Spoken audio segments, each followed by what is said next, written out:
kind of, have meetings with our team. COVID's over, the big grosses are gone, the inventories are back, the payments have dropped, and we got to go back to selling cars. And AutoAlert has always been a fixture for us. Maybe took a little bit of a back seat during the COVID years, but the bottom line is now things are back to the good old days. We're on it. Well, my brother really leads it up across our platform, and we're looking for that one car a day. Absolutely. And I know we're back, right? We're back to those good old days. How much does that, feeling of back to selling cars, how much does that align with just the task of mission as far as your group of stores? Is that consistent through every store that you guys have? Because you guys are gaining steam, right? Every time I look up, oh, we got another one. I mean, hey, listen, I'm going to give the whole industry zero credit on our success for the last few years. I mean, us included. I mean, you didn't have to be that sophisticated to turn the lights on in the showroom, have no inventory, people paying over list price, and things were great, right? We were all geniuses. Well, those days are over. So now I think the cream will rise to the top. The organizations, the teams, the leaders that really go back to basics, blocking and tackling. Every up matters, every customer matters. Working the BDCs, working AutoAlert, data mining our databases. That's what we did when we had a win, back in 17, 18, and 19, and we're going right back to that today. And we're ready for it. I know our organization, we meet about it, we talk about it frequently. We're fully focused on, finding that next gear, that next level as we roll into 2024 and beyond. Absolutely.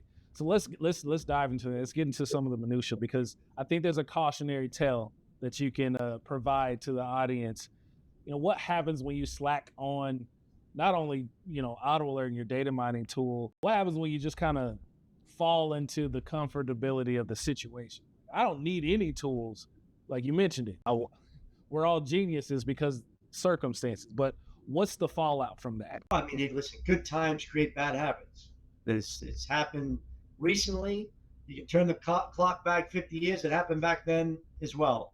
As times get more challenging, more difficult, then you got to start to look at everything.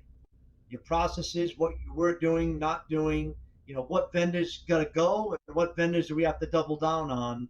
And for us, AutoAlert is clearly one of those vendors you got to double down on, because you have to mine your database. I mean, it's absolutely a plethora of gold in there. Our service departments have grown through COVID, so we have more people coming through the shops, which is more opportunity. And you just need to, I just think it's a good time to press the reset button. You got to go back to those core fundamental basics, build out a plan, and go to work. I mean, there's no compromise for work ethic. And that's really going to be brought to the forefront in these next couple of years. I can tell you that much. Yeah, I can see it happening in a lot of stores I talk to.